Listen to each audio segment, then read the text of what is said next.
รู้เห็นไหมที่ว่ายไปว่ายมาเป็นปลาดุกถ้ำไหนอะหาไม่เจอ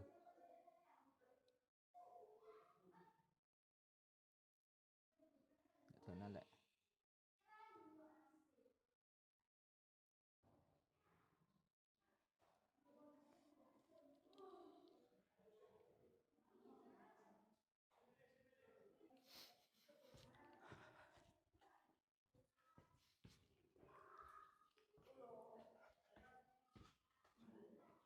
นี่ก็จะมีป้ายบอกห้ามจับปลาแต่ก่อนน้ำ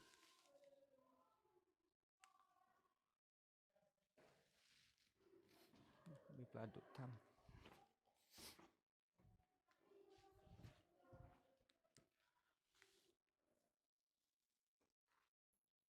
นี่คือปลาช่อนปลาช่อน